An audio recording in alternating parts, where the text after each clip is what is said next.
ಅದು 1927 ರಾಷ್ಟ್ರಪಿತ ಮಹಾತ್ಮ ಗಾಂಧೀಜಿಯವರು ಬಂದು ನೆಲೆಸಿದ್ರು. ಆ ನೆನಪಿಗಾಗಿ ಗಾಂಧಿ ಭವನದ ನಿರ್ಮಾಣ ಮಾಡಲಾಗಿತ್ತು.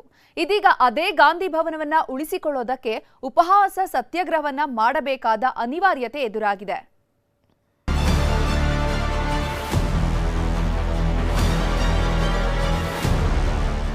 ಬೆಂಗಳೂರು ದಕ್ಷಿಣ ಜಿಲ್ಲೆಯ ಚನ್ನಪಟ್ಟಣ ಟೌನ್ ಪೊಲೀಸ್ ಠಾಣೆ ಎದುರಿಗೆ ಇದೆ ಗಾಂಧಿ ಭವನ. ಈ ಸ್ಥಳಕ್ಕೆ ರಾಷ್ಟ್ರಪಿತ ಮಹಾತ್ಮ ಗಾಂಧೀಜಿಯವರು 1927ರಲ್ಲಿ ಭೇಟಿ ನೀಡಿದ್ರು. ಗಾಂಧಿ ಬಂದಿದ್ದ ನೆನಪಿಗಾಗಿ ಅಲ್ಲಿ ಗಾಂಧಿ ಭವನದ ನಿರ್ಮಾಣ ಮಾಡಲಾಗಿತ್ತು. ಆದರೆ ಈಗ ಗಾಂಧಿ ಭವನದ ಸ್ಥಿತಿ ಅಧೋಗತಿಯಾಗಿದೆ. ಕಟ್ಟಡ ಸಂಪೂರ್ಣ ಕುಸಿದು ಬೀಳುವ ಹಂತಕ್ಕೆ ತಲುಪಿದೆ. ಗಾಂಧಿ ಹೆಸರಿನ ಈ ಕಟ್ಟಡ ಈಗ ಹಾಳು ಕೊಂಪಿಯಾಗಿದೆ.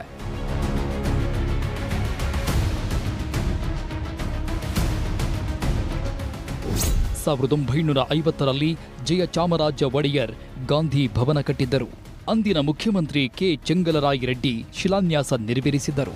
ಹಾಳಾಗುತ್ತಿರುವ ಗಾಂಧಿ ಭವನವನ್ನ ಮರು ನಿರ್ಮಾಣ ಮಾಡಬೇಕೆಂದು ಗಾಂಧಿವಾದಿ ರುದ್ರಪ್ಪ ಹಾಗೂ ಮಹಿಳಾ ಹೋರಾಟಗಾರ್ತಿ ಅನಸೂಯಮ್ಮ ಉಪವಾಸ ಸತ್ಯಾಗ್ರಹ ಮಾಡಿದ್ರು.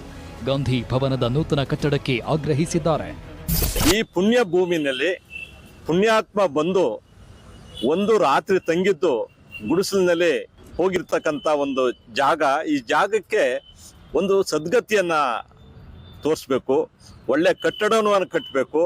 ಆ ಕಟ್ಟಡದಲ್ಲಿ ಸುಸಜ್ಜಿತವಾದಂಥ ಗ್ರಂಥಾಲಯ ಇರಬೇಕು, ಸಭಾಂಗಣ ಇರಬೇಕು, ಭಜನೆ ಕಾರ್ಯಕ್ರಮಗಳು ಇಲ್ಲಿ ನಿರಂತರವಾಗಿ ನಡೀಬೇಕು ಅನ್ನೋದು ಉದ್ದೇಶ.